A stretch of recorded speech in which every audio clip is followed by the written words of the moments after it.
Hello friends, welcome to Fantasy Growth YouTube channel.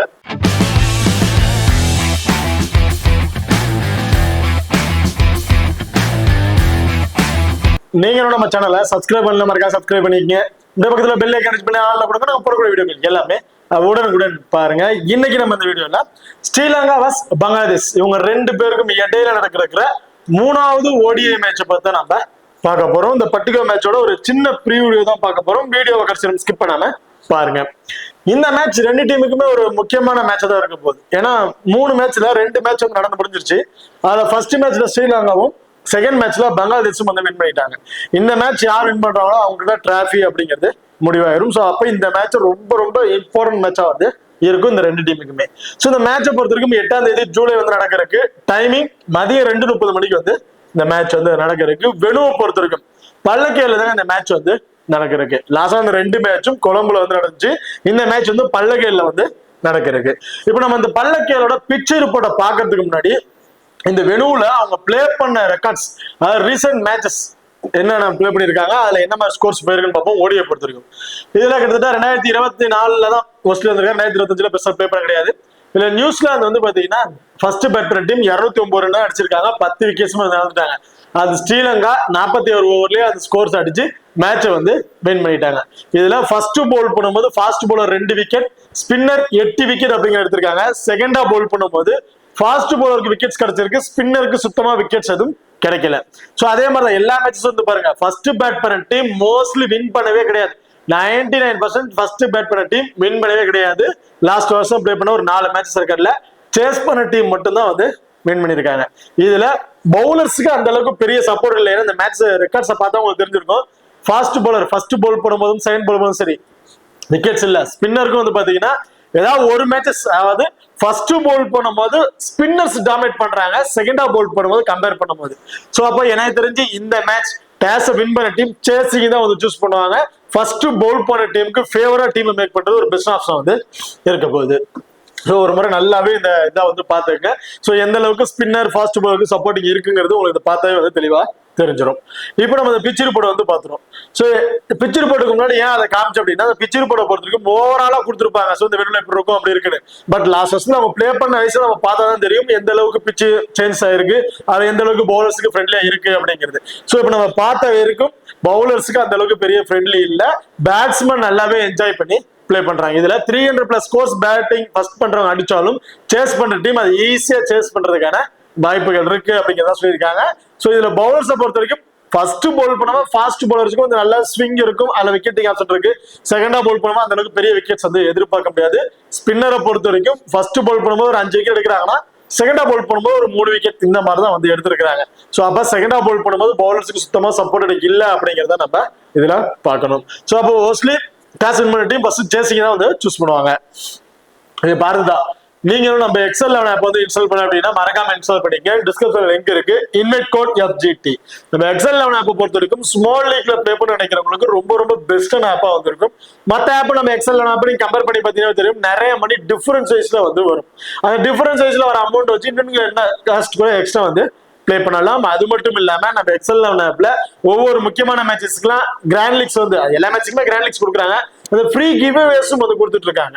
So இந்த grand லீக்ஸை பொறுத்த வரைக்கும் ஒவ்வொரு மேட்சுக்கும் ஒவ்வொரு வீடியோவும் சொல்லிட்டு இருக்கேன். மற்ற ஆப் நம்ம எக்ஸல் 11 ஆப் யூசர்ஸ் பேஸ் கம்மிங்கிறதுனால கண்டிப்பா ஒரு multiple time grand leagues try பண்ண நினைக்கிறவங்க நம்ம எக்ஸல் 11 ஆப்பை நீங்க ட்ரை பண்ணி பார்க்கலாம். ஸோ நம்ம எக்ஸல் 11 ஆப் லிங்க் டிஸ்கிரிப்ஷன்ல இருக்கு. Invite code FGT. அடுத்த வெணுவை பொறுத்தவரைக்கும் ஒரு 41 மேட்சஸ் வந்து பிளே பண்ணிருக்காங்க. அதுல பேட் ஃபர்ஸ்ட் பண்ண டீம் 16 மேட்சஸும் பேட் செகண்ட் பண்ண டீம் 25 மேட்சஸ் அப்படிங்கிற மாதிரி வின் பண்ணிருக்காங்க. Average first score 251. ஐஎஸ் ஸ்கோரை பொறுத்த வரைக்கும் ஸ்ரீலங்கா 381 ரன் அடிச்சிருக்காங்க. வெறும் 3 விக்கெட்ஸ் மட்டும் தான் இழந்திருக்காங்க. லோவஸ்ட் ஸ்கோர் ஜிம்பாப்வே 70 ரன்னுக்கு ஒரு 10 விக்கெட்ஸுமே வந்து இழந்திருக்காங்க. ஹெட்வேட் ரெக்கார்டை பொறுத்த வரைக்கும் எல்லாருக்கும் தெரிஞ்சது லாஸ்ட் 5 வருஷத்துல ஒரு 11 மேட்சஸ், அதுல ஸ்ரீலங்கா 5 மேட்சஸும் பங்களாதேஷ் 6 மேட்சஸ் அப்படிங்கிற மாதிரி வின் பண்ணிருக்காங்க. ரீசெண்ட் ரெக்கார்டை பொறுத்த வரைக்கும் லாஸ்ட் 5 ஓடிஐல ஆவரேஜ் ஸ்கோர் 271. அதாவது இந்த வெணுல ஒரு 270+ ஸ்கோருங்க அப்படிது நம்ம எதிர்பார்க்கலாம். டோட்டல் விக்கெட்ஸ் பொறுத்த வரைக்கும் 76 விக்கெட்ஸ், அதுல ஃபாஸ்ட் பவுலர் 32 விக்கெட்டும் ஸ்பின்னர் 44 விக்கெட்ஸ் அப்படிங்கிற மாதிரி எடுத்திருக்காங்க. ஸோ ஃபாஸ்ட் பவுலரோட ஸ்பின்னர் கொஞ்சம் அதிகமான விக்கெட்ஸ் வந்து எடுத்திருக்காங்க இந்த வெணுவை பொறுத்த வரைக்கும். ஓகே, பாரதா ரெண்டு டீமுக்கு ப்ராப்பர் 11 பேர் யார் யாரு அப்படிங்கிறத பார்த்துரும். ஸ்ரீலங்கா பொறுத்த வரைக்கும் நிசங்கா அண்ட் மதுசங்கா ரெண்டு பேரும் இன்னிங்ஸ் ஓபன் பண்றாங்க. குசல் மெண்டிஸ், கமுன் மெண்டிஸ், அசரங்கா, லியான்கே, துனித் வெல்லல்கே, அசரங்கா, தீக்ஷனா, ஷமீரா அண்ட் பெர்னாண்டோ. சோ இதுதான் ஸ்ரீலங்காவோட ஒரு ப்ராப்பர் 11 பேர் உள்ள டீமா வந்து இருக்கு. அதே பங்களாதேஷை பொறுத்த வரைக்கும் ஹுசைன் அண்ட் தஸ்கின் ஹாசன் ரெண்டு பேருமே இன்னிங்ஸ் வந்து ஓபன் பண்றாங்க. ஜாண்டோ, ஹரிடாய், மெஹதி ஹசன் மிராஸ், ஜமீன் ஹுசைன், ஜாகர் அலி. சோ ஜாகர் அலி தான் அந்த டீமோட விக்கெட் கீப்பிங் அவசரம் பண்றாரு. சாகிப், மஹ்மூத், இஸ்லாம், முஸ்தபிசுல் ரஹ்மான். சோ இதுதான் பங்களாதேஷ் டீமோட ஒரு ப்ராப்பர் 11 பேர் உள்ள டீமா வந்து இருக்கு. இப்ப இந்த டீம்ல அந்த 10 ஓவர் பவுல் பண்ணக்கூடிய பவுலர் அப்படின்னு பாத்தீங்கன்னா இந்த மேட்சும் இன்கேஸ் பங்களாதேஷ் ஃபர்ஸ்ட் பவுல் பண்றாங்க அப்படின்னா Mehidy Hasan Miraz 10 over, Islam 10 over, Shakib 10 over அப்படிங்கிற மாதிரி பவுல் பண்ணிடுவாங்க. பேலன்ஸ் இருக்க ஓவரை மஹ்மூத், முஸ்தபிசுல் ரஹ்மான் அண்ட் ஹுசைன். சோ இந்த 3 பேருமே பவுல் பண்றதுக்கான வாய்ப்புகள் இருக்கு. அதே செகண்டா பவுல் பண்றாங்க அப்படிங்கிற பட்சத்துல முஸ்தபிசுல் ரஹ்மான் 7ல இருந்து ஒரு 8 ஓவர் வந்து பவுல் பண்ணிடுவாரு. Same Mehidy Hasan 10 over, Mahmud 10 over, Shakib 10 over வந்து பவுல் பண்ணிட்டு பேலன்ஸ் இருக்க ஓவர் இவங்க ரெண்டு பேரும் ஷேர் பண்ற மாதிரி இருக்கும். ஏன்னா செகண்டா பவுல் பண்ண ஸ்பின்னருக்கு அந்த அளவுக்கு இன்டென்ட் இல்லாதனால இந்த மாதிரி ஆப்ஷன் அவங்க சேஞ்ச் பண்றதுக்கான வாய்ப்புகள் இருக்கு. அது ஸ்ரீலங்காவை பொறுத்த வரைக்கும் சேம் அஸ்ரங்கா அவரோட 10 ஓவர் வந்து பவுல் பண்ணிடுவாரு. தீக்ஷனா 10 ஓவர். இந்த ரெண்டு பேருமே 100% அவங்க 10 ஓவர்ஸ் வந்து பவுல் பண்ணிடுவாங்க. பெர்னாண்டோ இந்த மேட்ச் ஆக்சுவலி இவரும் 10 ஓவர் வந்து பவுல் பண்ணிடுவாரு. அசலங்கா அண்ட் கமுன் மெண்டிஸ் ரெண்டு பேரும் சேர்ந்து ஒரு 5 ஓவர் அப்படிங்கிறத பவுல் பண்ணிடுவாங்க. பேலன்ஸ் இருக்க ஓவர் சமீரா அண்ட் வெல்லல்கே இவங்க வந்து பவுல் பண்றதுக்கான வாய்ப்புகள் இருக்கு. ஓகே, இப்போ ரெண்டு டீமும் கூட பிளேயர் சைஸ்ல யார் யாருக்கு என்னென்ன ஆப்ஷன், யார் யாருக்கு இம்பார்ட்டன்ட் கொடுத்துக்கலாம் அப்படிங்கிறத ஸ்டார்ட் சைஸ்ல நம்ம பாத்துருவோம். ஃபர்ஸ்ட் பாத்தீங்கன்னா ஸ்ரீலங்கா பொறுத்த வரைக்கும் மதுசங்கா. சோ மதுசங்கா அந்த அளவுக்கு எனக்கு தெரிஞ்சு பெரிய இம்பாக்ட் கொடுத்துருக்காரான்னு கேட்டீங்கன்னா பெருசா இல்லைங்க விளையாண்ட மேட்சஸ்ல. சோ லாஸ்டா அந்த 2 மேட்ச்லயுமே பெரிய இம்பாக்ட் எதுவும் இல்ல, கொஞ்சம் ஒஸ்டா தான் வந்து பர்ஃபார்மன்ஸ் பண்ணிருக்காங்க. எனக்கு தெரிஞ்சு நீங்க சேசிங்னா வேணா இவருக்கு ஒரு இம்பார்ட்டன் கொடுத்து பாருங்க. ஏன்னா சேசிங் பண்ணும்போது 3 இன்னிங்ஸ்ல 124 54ங்கிறது ஒரு ஆவரேஜ் ஸ்கோரா வந்து வச்சிருக்காரு. சோ லாஸ்ட் மேட்ச் சேசிங் தான் பண்ணாங்க, பட் அவங்களால பெருசா ஸ்கோர் அடிக்க முடியல அப்படிங்க யோசிப்பீங்க. பட் லாஸ்ட் மேட்ச் விளையாண்ட வெனு வேற, இப்ப விளையாடுற வெனு வேற. சோ அப்படிங்கும்போது ஒரு சேசிங்ல இருக்க ரெக்கார்ட்ஸை பொறுத்த வரைக்கும் நான் பர்டிகுலரா இந்த மேட்ச் செகண்டா பேட் பண்றாருன்னா அவருக்கு ஒரு இம்பார்ட்டன் கொடுத்து ட்ரை பண்ணுவேன். ஏன்னா வெனுவோட ரெக்கார்ட்ஸும் பாருங்க 2 இன்னிங்ஸ்ல 107 ரன் 54ங்கிறது அவருக்கு ஒரு ஆவரேஜா வந்து கிடைச்சிருக்கு. சோ அப்ப வெனுலையும் நல்ல ரெக்கார்ட்ஸ் வச்சிருக்காரு அப்படிங்கும் போது சேஸ் பண்ணும்போது ரொம்ப ரொம்ப இம்பார்ட்டன்ட் பிக்கா வந்து இருப்பாரு. லோ பர்சன்ட் பிக்ல பத்து Nissanka right hand batsman. Last வீடியோல தெளிவா சொல்லியிருந்தேன். பத்து நிசங்கா பொறுத்த வரைக்கும் எந்த மேட்சா இருந்தாலும் சரி ஸ்டார்டிங் 2 மேட்சஸ் ஒஸ்டா தான் பர்ஃபார்மன்ஸ் பண்ணுவாரு. அடுத்த மேட்ச் அவரோட பர்ஃபார்மன்ஸ் வேற லெவல்ல இருக்கிறதுக்கான வாய்ப்புகள் இருக்கு. அப்படியே டோட்டலா சேஞ்சஸ் ஆவாரு அப்படின்னு கண்டிப்பா இந்த மேட்சஸ் நிசாங்காவோட இந்த வெனோட ஆவரேஜ் பாத்தீங்கன்னா 65ங்கிறது ஒரு ஆவரேஜ் ஸ்கோரை வந்து வச்சிருக்காரு. ஓடியை பொறுத்த வரைக்கும் சேசிங்ல அவருக்கு நல்ல ரெக்கார்டு இருக்கு. ஃபர்ஸ்ட் பேட் பண்ணும்போது ஆவரேஜ் நல்ல ஸ்கோர் தான் இருக்கு. பட் இந்த வெனு கண்டிஷனை பொறுத்த வரைக்கும் எனக்கு மதுசங்கா நிசாங்கா ரெண்டு பேருமே ட்ரை பண்ணாலும் செகண்ட் பேட்னா வந்து ட்ரை பண்ணி பாருங்க. இல்ல ஃபர்ஸ்ட் பேட் பண்றாங்க ஸ்ரீலங்கா, அதுலயும் டாப்ல 2 பேரும் இன்னொரு பேரை ட்ரை பண்ண வச்சீங்கன்னா பதும் நிசாங்கா இந்த மேட்ச் ஒரு இம்பார்ட்டன்ட் பிக்கா வந்து இருப்பாரு. குசல் மெண்டிஸ் போத் இன்னிங்ஸ்லுமே இம்பார்ட்டன்ட் பிளேயர். லாஸ்ட் மேட்ச் சொன்ன மாதிரி தான் போத் இன்னிங்ஸ்லுமே ட்ரை பண்ணி பாருங்க. நல்ல ஃபார்ம்ல இருக்கக்கூடிய பிளேயர், கண்டிப்பா ஒரு கேப்டன் வைஸ் கேப்டனுக்கு சூட்டபிளா இருப்பார் அப்படின்னு குயிக் ஃபயரா 56+ ரன் அப்படிங்கிற மாதிரி அடிச்சிருந்தாரு. விக்கெட் கீப்பிங் மூலமா சம் பாயிண்ட்ஸ் வந்து கிடைச்சது. ஸோ கேப்டன் வைஸ் கேப்டனுக்கு ஒரு ஸ்மால் விக்கெட் ட்ரை பண்ணவங்கன்னா கண்டிப்பா சேஃபான பிக்கா வந்து இருந்திருப்பாரு. இந்த மேட்சும் நீங்க அந்த மாதிரி ட்ரை பண்ணி பார்க்கலாம். இந்த மேட்சும் கண்டிப்பா போத் இன்னிங்ஸ்லும் ஒரு இம்பார்ட்டன்ட் பிக்கா தான் வந்து இருக்க போறாரு. கமுன் மெண்டிஸ். ஸோ கமுன் மெண்டிஸை பொறுத்த வரைக்கும் என்ன பவுலிங் ஆப்ஷன் அப்படின்னா பெருசா பவுலிங் ஆப்ஷன் அவருக்கு கொடுக்கறது கிடையாது. காரணம் என்னன்னு பாத்தீங்கன்னா கிட்டத்தட்ட இங்க பாருங்க ஒரு தீக்ஷனா, வெல்லால்கே, அசரங்கா. சோ கிட்டத்தட்ட ஸ்பின்னர்ஸை பொறுத்த வரைக்கும் ப்ராப்பர் பவுலர் பாத்தீங்கன்னா வெல்லால்கே, அசரங்கா, தீக்ஷனா 3 பேர் இருக்காங்க. சோ லாஸ்ட் மேட்ச் அந்த அளவுக்கு பவுலிங் கிட்டத்தட்ட 3 ப்ராப்பர் பவுலர்ஸ் இருக்கிறதுனால அவங்களோட பவுலிங் ஆப்ஷன் கம்மியா தான் போயிட்டு இருக்கு. இன்கேஸ் ஃபர்ஸ்ட் பவுல் பண்றாங்க அப்படிங்கிற பட்சத்துல வேணா இது இவங்க 2 பேருக்கும் நான் சொன்ன மாதிரி பவுலிங் ஆப்ஷன் கொடுக்கறதுக்கான வாய்ப்புகள் இருக்கு. சோ அப்போ கமுன் மெண்டிஸோட பவுலிங் ஆப்ஷன் அப்படிங்கிறது கம்மியாகுது. அப்போ அவரோட பவுலிங்ல இருந்து கிடைக்கக்கூடிய ஃபேண்டசி பாயிண்ட் கம்மியாகுது. சோ அப்படி இருக்க பட்சத்துல பேட்டிங்ல இருந்து மட்டும் ஒரு 25ல இருந்து ஒரு 30+ ஸ்கோர் அப்படிங்கிறது ஆவரேஜா அவர்கிட்ட இருந்து நம்ம எதிர்பார்க்கலாம். பெரிய அளவுக்கு ஸ்கோர்ஸ் வந்து எதிர்பார்க்க முடியாது. இந்த பர்டிகுலர் ஸ்கோர் ட்ரீம் டீம்ல ஒரு அளவுக்கு இருக்குமான்னு கேட்டீங்கன்னா ஒரு கொஸ்டின் மார்க் தான். சோ கிராண்ட் லீக்ல ட்ரை பண்றீங்க, இந்த வெனுவோட கண்டிஷன் எல்லாம் பார்க்கும் போது இவர் வந்து பாத்தீங்கன்னா 7 மேட்சஸ் அப்ளை பண்ணி 31ங்கிறது ஒரு ஆவரேஜ் ஸ்கோரா வந்து அடிச்சிருக்காரு. 4 இன்னிங்ஸ்க்கு ஒரே ஒரு விக்கெட்ஸ் தான் வந்து கிடைச்சிருக்கு. வெனுவிலையும் பெருசா சொல்லிக்கிற மாதிரி இல்ல. ஓவராலா எனக்கு தெரிஞ்சு சேஸ் பண்ணும் போது தான் நல்ல ரெக்கார்ட்ஸும் வந்து வச்சிருக்காரு கமுன் மெண்டிஸை பொறுத்த வரைக்கும். ஸோ அப்படி இருக்கும்போது எனக்கு தெரிஞ்சு 50 டிஆர்ஸும் வந்து ட்ரை பண்ணி பார்த்துங்க, பெருசா அவருக்கு சொல்ற மாதிரி இல்லை. Asalanka, Charith Asalanka recent match, last match நல்லா பெர்ஃபார்மன்ஸ் பண்ணியிருந்தாரு. அடுத்த மேட்ச் அப்படியே சேஞ்ச் ஆகும்னு சொன்னேன், அதே மாதிரி சேஞ்ச் ஆயிருச்சு. வெனுவோட ரெக்கார்ட் 15 இன்னிங்ஸ் பிளே பண்ணி 618 ரன், 69ங்கிறது ஒரு ஆவரேஜ் ஸ்கோரா வந்து இருக்கு. சோ அப்போ வெனுவோட ரெக்கார்ட் அவருக்கு வந்து நல்லாவே வந்து வச்சிருக்காரு. ஓடியை பொறுத்த வரைக்கும் போத் இன்னிங்ஸ்லயுமே பேட்டிங்ல நல்ல ஒரு ரெக்கார்ட்ஸ் வச்சிருக்க ஒரு பிளேயரா வந்திருக்காரு. 100% ஸ்மால் லீக்ல எல்லாருமே ட்ரை பண்ணக்கூடிய ஒரு பிளேயர். சோ அப்ப அந்த பிளேயர் நம்ம ட்ரை பண்ணும் போது நமக்கு பெருசா ஒரு இம்பாக்ட் வந்து கிடைச்சிட போறது இல்ல. சோ அதனால நீ தாராளமா ட்ரை பண்ணி பார்க்கலாம் போத் இன்னிங்ஸ்லயுமே. லியான்கே லாஸ்ட் மேட்ச் வென்னோட கண்டிஷனை பொறுத்து நான் சொல்லியிருந்தேன், லியான்கே டோட்டலி டிஃபரன்ஷியல் பிக்கா இருப்பாரு, கண்டிப்பா ட்ரை பண்ணி பாருங்க அப்படின்னு. சூப்பரா பர்ஃபார்மன்ஸ், கடைசி வரை இன்னும் மேட்சஸ் கொண்டு போனவரே இவர்தான். ஏன்னா ஒரு ரீசெண்ட் ஃபார்ம் பாருங்க, ரீசெண்ட் ஃபார்ம் ரொம்ப ரொம்ப சூப்பரான ஃபார்ம்ல இருக்கக்கூடிய பிளேயர், டிஃபரன்ஷியல் பிக் பிளேயரா வந்திருப்பாரு. ஏன்னா லாஸ்ட் மேட்ச் நான் வந்து ஒரு பவுலிங் ஆப்ஷன் கொடுத்து ட்ரை பண்ணுவாங்கன்னு நினைச்சேன், பவுலிங் ஆப்ஷன் கொடுக்கல, அதுக்கு வந்து இருக்கிற பவுலர்ஸ் வச்சு போயிட்டாங்க, ஸ்பின்னர்ஸை வச்சே கொண்டு போனாங்க. பட் இந்த வெனுல செகண்டா பவுல் பண்றாங்கன்னா ஸ்பின்னரை வச்சே கொண்டு போக முடியாது, எனக்கு தெரிஞ்சு ஃபாஸ்ட் பவுலர் தான் தேவைப்படுவாங்க. நான் இந்த மேட்சும் சரி கமுன் மெண்டிஸ் நீங்க ட்ரை பண்ற இடத்துல லியான்கேவை நீங்க கண்டிப்பா ட்ரை பண்ணி பார்க்கலாம். அந்த அளவுக்கு ஒரு பெஸ்டான பிளேயரா இருப்பாரு கமுன் மெண்டிஸ்க்கு பதிலா. சோ கமுன் மெண்டிஸ் எந்த ட்ரை பண்ண வச்சுக்கலாம், அவருக்கு பதில் நீங்க இந்த பிளேயரை ட்ரை பண்ணி பாருங்க, டோட்டலி டிஃபரன்ஷியல் பிக்கா இருப்பாரு. மோஸ்ட்லி யாருமே கன்சல்ட் பண்ணாத ஒரு பிளேயராகவும் வந்து இருப்பாரு. ஓகே, பாரதிதா துணிதுவலருக்கு left hand batsman, left hand orthodox bowler. Recent form பாத்தீங்கன்னா லாஸ்ட் மேட்ச்ல பெருசா விக்கெட்ஸ் கிடைக்கல, அதுக்கப்புறம் இந்த மேட்சஸ்ல வந்து பாத்தீங்கன்னா ஒரு நல்ல விக்கெட்ஸ், 2 விக்கெட்டுங்கிறத ஆவரேஜா எடுத்திருக்காரு. வெனுல 3 இன்னிங்ஸ்ல 69ங்கிற ஸ்கோர் அடிச்சு 35ங்கிறது ஒரு ஆவரேஜா வந்திருக்கு. விக்கெட்னு பாத்தீங்கன்னா 8 இன்னிங்ஸ் பிளே பண்ணி 8 விக்கெட்ஸ் எடுத்திருக்கு. அப்ப மேட்சுக்கு 1 விக்கெட்ஸ் அப்படிங்கிற மாதிரி அவருக்கு கிடைச்சிருக்கு. ஓடியை பொறுத்த வரைக்கும் செகண்டா பவுல் பண்ணும் போது அவருக்கு 16 இன்னிங்ஸ்ல 25 விக்கெட்ஸ் அப்படிங்கிற மாதிரி கிடைச்சிருக்கு. ஸோ செகண்டா பவுல் பண்ணும்போது நல்ல விக்கெட்ஸ் வந்து எடுத்திருக்காரு. இந்த வெனு கண்டிஷனை பொறுத்த வரைக்கும் ஃபர்ஸ்ட் பவுல் பண்றாருன்னா வெள்ளருக்கு நீ தாராளமா ஒரு இம்பார்ட் கொடுத்து ட்ரை பண்ணி பார்க்கலாம். செகண்டா பவுல் பண்றாருன்னா 10ல ஒரு 3 டீம் இந்த மாதிரி ஆப்ஷன் நீங்க ட்ரை பண்ணி பாத்துங்க. Wanindu Hasaranga leg break bowler, last மேட்சோட சூப்பர் பர்ஃபார்மன்ஸ் பிளேயர்னே சொல்லலாம். பேட்டிங்ல பெருசா இல்லைனாலும் பவுலிங்ல நல்ல விக்கெட்ஸ் வந்து எடுத்துட்டு இருக்காரு ரீசெண்ட் மேட்சஸ்ல. ஸோ போத் இன்னிங்ஸ்லுமே ஒரு விக்கெட் டேக்கிங் ஆப்ஷன் பவுலர் பாத்தீங்கன்னா வனிது அசரங்கா தான் இருப்பாரு. ஸ்மால் லீக்கோட கேப்டன்ஷிப் இவர் தாங்க 100%. நீங்க எந்த ஒரு சேஞ்சஸும் பண்ண தேவையில்ல, ஸ்மால் லீக்கோட கேப்டன்ஷிப் நீங்க அசரங்கா கொடுத்து நீங்க ட்ரை பண்ணி பாருங்க. போத் இன்னிங்ஸ்லுமே பாருங்க, 25 இன்னிங்ஸ்க்கு 44 wicket, 39 இன்னிங்ஸ்க்கு 62 wicket. So first Pavul பண்ணுவோம் சரி, செகண்டா பவுல் பண்ணுவோம் சரி, நல்ல விக்கெட்டிங் ஆப்ஷன்ல பவுலரா வந்து இருக்காரு. அது மட்டும் இல்லாம இந்த வெனுல 9 இன்னிங்ஸ்ல 19 விக்கெட்ஸ் அப்படிங்கிற மாதிரி எடுத்திருக்காரு. வெறும் 9 இன்னிங்ஸ் பவுல் பண்ணி அதுல 19 விக்கெட்ஸ் வந்து எடுத்திருக்காரு. ஸோ அப்ப எந்த அளவுக்கு ஒரு விக்கெட்டிங் ஆப்ஷன் பவுலரா இருப்பாரு அப்படிங்கிறத நீங்க முடிவு பண்ணிங்க.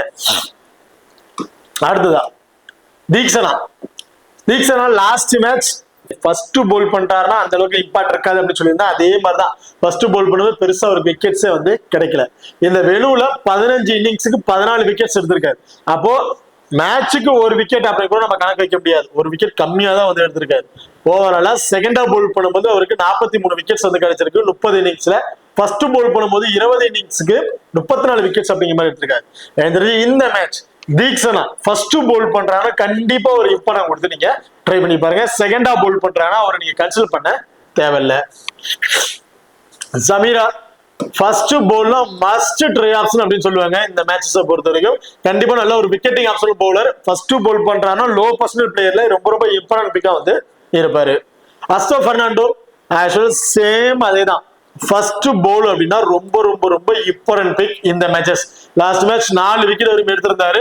Last match small league try பண்ணிருந்தேன், கண்டிப்பா லாஸ்ட் மேட்ச் ட்ரை பண்ணுங்க எல்லாருமே கிளீன் ஸ்வீப்ல எடுத்திருப்பீங்க. அஸ்தோஃபர் ட்ரை பண்றவங்க நான் மோஸ்ட்லி யாருமே ட்ரை பண்ணல. So recent form last match தெளிவா சொல்லியிருந்தேன், ஃபர்ஸ்ட் பவுல் பண்றாருன்னா மஸ்ட் ட்ரை ஆப்ஷன், உன்னை கிராண்ட் லீக் கேப்டன்ஷிப்பா கூட ட்ரை பண்ணி பார்க்கலாம் அப்படின்னு. அதே மாதிரி நல்ல பர்ஃபார்மன்ஸ் வந்து எடுத்திருந்தாரு. இந்த மேட்சும் அவரோட வெனோட கண்டிஷன் பாருங்க, 7 மேட்ச் பிளே பண்ணியிருக்காரு, 11 விக்கெட்ஸ் வந்து கிடைச்சிருக்கு. ஓடியை பொறுத்தவரைக்கும் ஃபர்ஸ்ட் இன்னிங்ஸ்ல 7 மேட்சுக்கு 13 விக்கெட்ஸ் வந்து எடுத்திருக்காரு. ஸோ அப்போ ஃபர்ஸ்ட் பவுல் பண்ணும்போது மேட்சுக்கு 2 விக்கெட் அப்படிங்கிறது அப்படி ஆவரேஜாவே அவருக்கு வந்து கிடைச்சிருக்கு. ஸோ அஸ்தோ பெர்னாண்டோ ஃபர்ஸ்ட் பவுல்ல ரொம்ப ரொம்ப இம்பார்ட்டன்ட் பிக்கா வந்து இருப்பாரு. அடுத்த பங்களாதேஷ் இருக்க பிளே செஷன்ல நம்ம பாத்துறோம். தன்ஜீத் ஹாசனை பொறுத்த வரைக்கும் ரீசன்ட் ஃபார்ம் நல்லா தாங்க இருக்கு. பட் லாஸ்ட் மேட்ச் கொஞ்சம் சொதப்பிட்டாருன்னா சொல்லுங்க. கொஞ்சம் ஏர்லயே விக்கெட்ஸை வந்து இழந்துட்டாரு. அந்த ஃபாஸ்ட் பாலோட இருக்க ஸ்விங்ல கொஞ்சம் ஸ்ட்ரகிள் ஆகிறாரு. ஸோ இந்த மேட்சும் ஃபர்ஸ்ட் பேட் பண்றாங்க அப்படின்னா உசைன் நீங்க கன்சல்ட் பண்ண தேவையில்லை. ஸோ தன்சிதாசனை நீங்க கன்சல்ட் பண்ண தேவையில்லை. அதே செகண்டா பேட் பண்றாங்க அப்படின்னா தன்சிதாசன் ரொம்ப இம்பார்ட்டன்ட் பிக்கா வந்து இருப்பாரு. ஆவரேஜா அவர்கிட்ட இருந்து ஒரு 35ல இருந்து ஒரு 45 பிளஸ் ஃபேண்டசி ஸ்கோர்ஸ் அப்படிங்கிறத எதிர்பார்க்கலாம். அதுதான் பர்வேஸ் உசைன் லாஸ்ட் மேட்ச் நல்லாவே பர்ஃபார்மன்ஸ் பண்ணியிருந்தாருங்க. எல்லாம் டக்கு டக்குன்னு விக்கெட்ஸ் போனாலும் அந்த இடத்துல டீமோட பொசிஷன் அவர் எடுத்துக்கிட்டு நல்லாவே பர்ஃபார்மன்ஸ் வந்து பண்ணியிருந்தாரு. இதுதான் அவரோட ஓடியோட 2வது மேட்சா வந்து பிளே பண்ணியிருந்தாரு. இது வந்து 3வது மேட்ச் இருக்கு. இந்த வெனுவுல பெருசா அவர் வந்து பிளே பண்ணது கிடையாது. ஃபர்ஸ்ட் பேட் பண்ணும்போது அவர் ஆவரேஜ் ஸ்கோர் கொஞ்சம் நல்லாவே வந்து இருக்கு. எனக்கு தெரிஞ்சு ஃபர்ஸ்ட் பேட்னா தன்சிதாசனை தவிர்த்துட்டு இவரை கூட நீங்க ட்ரை பண்ணி பார்த்துக்கலாம். Najmul Hossain Shanto so recent form சொல்லிக்கிற மாதிரி அந்த அளவுக்கு எதுவுமே இல்லை. கொஞ்சம் டக்குன்னு விக்கெட்ஸ் இழந்துடுறாரு. லாஸ்ட் முந்தின மேட்ச் பவுலிங் ஆப்ஷன் கிடைச்சது. இந்த மேட்ச் அந்த மாதிரி பவுலிங் ஆப்ஷன் கிடைக்க போறதுக்கு இல்லை. செகண்ட் பேட் அப்படின்னா இந்த மேட்ச் நீங்க ட்ரை பண்ணி பார்க்கலாம். என்ன ஒண்ணு போத் இன்னிங்ஸ்லுமே அவரோட ஆவரேஜ் நல்ல ஆவரேஜா தான் இருக்கு. இந்த வெனுவிலையும் ஒரு இன்னிங்ஸ் பிளே பண்ணி 89ங்கிற ரன் வந்து அடிச்சிருக்காரு.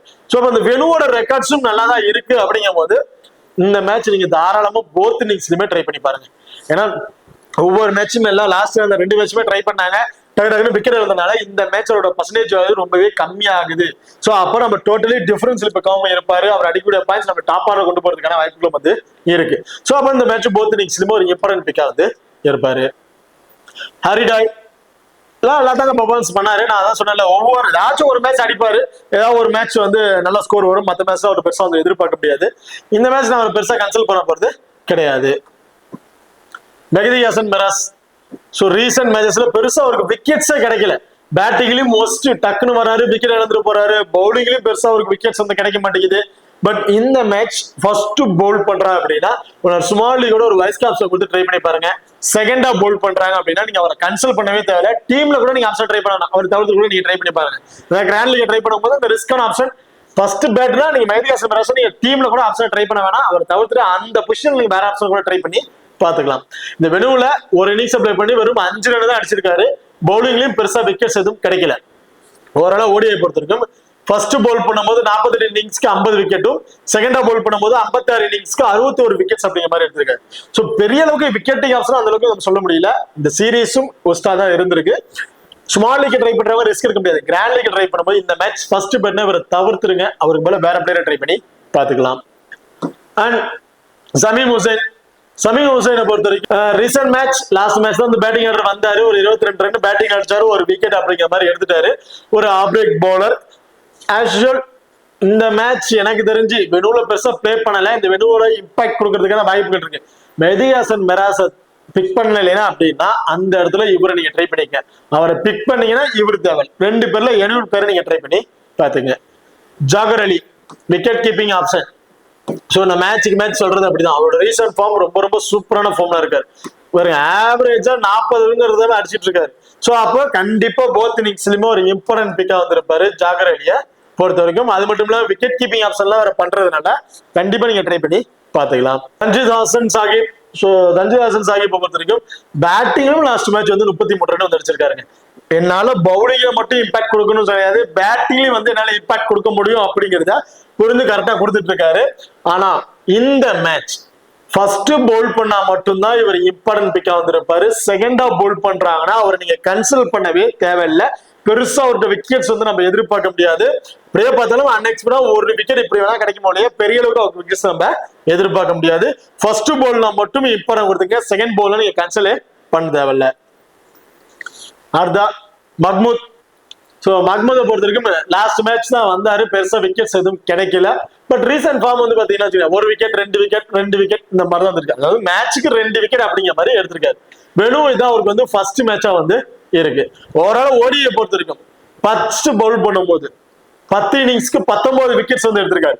செகண்டா பவுல் பண்ணும்போது 13 இன்னிங்ஸ்க்கு 12 விக்கெட். அப்போ செகண்டா பவுல் பண்ணும்போது அவருக்கு விக்கெட்டிங் ஆப்ஷன் சுத்தமா இல்லை அப்படிங்கிறது இதுலயே அவருக்கு தெரியுது. ஃபர்ஸ்ட் பவுல் பண்ணும்போது லோ பர்சன்டேஜ் இருக்கக்கூடிய பிளேயர்ஸ் டோட்டலி டிஃபரன்ஷியல் பிக்கா ஒரு பிளேயர் நான் ட்ரை பண்றேன், ரொம்ப ரொம்ப லோ பர்சன்டேஜ் யாரும் கேன்சல் பண்ணாத பிளேயர் நான் ட்ரை பண்றேன்னு நினைச்சீங்கன்னா மஹ்மூத் இந்த மேட்ச் ஃபர்ஸ்ட் பவுல் பண்ணும்போது ரொம்ப இம்பார்ட்டன்ட் பிக்கா வந்திருப்பாரு. ஸ்மால் லீக் நீங்க ட்ரை பண்ணி பார்க்கலாம். முஸ்தபிசுல் ரஹ்மான் லெஃப்ட் ஆர்ம் மீடியம் பேஸ்ல போல் பண்ணக்கூடிய ஒரு bowler, left arm fast bowler. But பெருசா விக்கெட்ஸ் இல்லாம இருக்கு இந்த சீசன் இந்த வெனுவா இருக்கட்டும். வெனுல சுத்தமா விக்கெட்ஸ் இல்லைங்க. ஒரு இன்னிங்ஸ் ப்ளே பண்ணியிருக்காரு, விக்கெட்ஸ் பெருசா எடுக்க கிடையாது. ஓடியை பொறுத்த வரைக்கும் ஃபர்ஸ்ட் போல் பண்ணும்போது 50 இன்னிங்ஸ் ப்ளே பண்ணி 91 விக்கெட்ஸ் அப்படிங்கிற மாதிரி எடுத்திருக்காரு. இப்போ ஒரு மேட்சுக்கு ஒரு ஆவரேஜா எனக்கு தெரிஞ்சு 3 விக்கெட் அப்படிங்கிற மாதிரி கூட எடுத்திருப்பாரு. அப்போ ஃபர்ஸ்ட் போல் பண்றாரு அப்படின்னா நீங்க ட்ரை பண்ணி பார்க்கலாம். என்ன இந்த சீரிஸ் ஹோஸ்டா இருக்கனால முஸ்தபிசுல் ரஹ்மான் இடத்துல மஹ்மூதை நீங்க ட்ரை பண்ணி பாருங்க. முஸ்தபிசுல் ரஹ்மான எல்லாருமே ட்ரை பண்ணிருப்பாங்க. அந்த இடத்துல டிஃபரன்ஷியல் பிக்னு பாத்தீங்கன்னா மஹ்மூதா இருப்பார். சோ இவருக்கு பதில் அவர் அப்படிங்கிற மாதிரி நீங்க ஆப்ஷன்ல நீங்க ட்ரை பண்ணி பாத்துக்கலாம். ஓகே, இப்போ ரெண்டு டீமுக்கு பிளேயர் செஷன்ல ஸ்டாட்ஸ் செஷன்ல அவங்களோட பெர்ஃபார்மன்ஸ் என்னென்ன அப்படிங்கிறத பாத்துட்டோம். இப்போ ஸ்மால் லீக் ட்ரை பண்ணும்போது கேப்டன் வைஸ் கேப்டன் யாரை கொடுக்கலாம் அப்படிங்கிறத பாத்துருவோம். பங்களாதேஷை பொறுத்த வரைக்கும் ஸ்மால் லீக் ட்ரை பண்றீங்க அப்படிங்கிற பட்சத்துல ஃபர்ஸ்ட் போல் பண்றாங்க அப்படின்னா சாகிப் கண்டிப்பா அவருக்கு நீங்க ஒரு வைஸ் கேப்டன் கொடுத்து ட்ரை பண்ணி பார்க்கலாம். அதே செகண்டா போல் பண்றாங்க அப்படிங்கிற பட்சத்துல செகண்டா பேட் பண்றாங்க அப்படிங்கிற பட்சத்துல மெஹதி ஹசன் மிராஸ் அல்லது உசைன் இவங்க ரெண்டு பேர்ல 70 பேருக்கு ஸ்மால் லீக் ட்ரை பண்ணும்போது ஒரு வைஸ் கேப்டன் கொடுத்து ட்ரை பண்ணி பாருங்க. அது ஸ்ரீலங்கா பொறுத்த வரைக்கும் ஸ்மால் லீக்ல போத் இன்னிங்ஸ்லயுமே நீங்க அசலங்காவுக்கு ஒரு கேப்டன் வைஸ் கேப்டன் கொடுத்து ட்ரை பண்ணி பார்க்கலாம். அசலங்கா அந்த அளவுக்கு எனக்கு தெரிஞ்சு இந்த மேட்ச் சூட்டபிளா வந்து இருக்க மாட்டாரு. கேப்டன் வைஸ் அவனுக்கு இருக்கு. அதே கிராண்ட் லீக் ட்ரை பண்றீங்க அப்படிங்கிற பட்சத்துல குசல் மெண்டிஸ் அண்ட் ஃபர்ஸ்ட் போல் பண்றாங்கன்னா பெர்னாண்டோ அண்ட் சமீரா இந்த 3 பேர்ல 70 பேருக்கு நீங்க ஒரு கேப்டன் வைஸ் கேப்டன் கொடுத்து ட்ரை பண்ணி பாருங்க. அண்ட் பங்களாதேஷை பொறுத்த வரைக்கும் கிராண்ட் லீக் ட்ரை பண்றீங்க அப்படிங்கிற பட்சத்துல இன்கேஸ் ஃபர்ஸ்ட் பேட் பண்றாங்க அப்படிங்கும்போது ஜாகர் அலிக்கு ரிஸ்க் ஒரு வைஸ் கேப்டன் கொடுத்து ட்ரை பண்ணி பாருங்க. அதே ஃபர்ஸ்ட் பவுல் பண்றாங்க அப்படின்னா எனக்கு தெரிஞ்சு இந்த மேட்ச் பெருசா சொல்லிக்கிற மாதிரி இல்லைங்க. சாண்டோ கிராண்ட் லீக்ல செகண்டா பேட் பண்றாருன்னா அவருக்கு ஒரு கேப்டன் வைஸ் கேப்டன் கொடுத்து ட்ரை பண்ணி பாருங்க. அது ஸ்ரீலங்கால இந்த மேட்ச் நிசாங்கா கூட செகண்டா பேட் பண்றாங்கன்னா அவருக்கு ஒரு கேப்டன் வைஸ் கேப்டன் கொடுத்து நீங்க ட்ரை பண்ணி பார்க்கலாம் கிராண்ட் லீக்ல ட்ரை பண்ணும்போது. ஓகே, இப்போ இந்த வீடியோ வந்து உங்களுக்கு பிடிச்சிருக்கும் நம்புறேன். இந்த வீடியோ பிடிச்சிருச்சு அப்படின்னா மறக்காம லைக் பண்ணுங்க அண்ட் ஷேர் பண்ணுங்க, சப்ஸ்கிரைப் பண்ணுங்க. இந்த வீடியோவை பத்தி கருத்துக்கள் இருந்துச்சு அப்படின்னா மறக்காம கமெண்ட் பண்ணுங்க. தேங்க்யூ.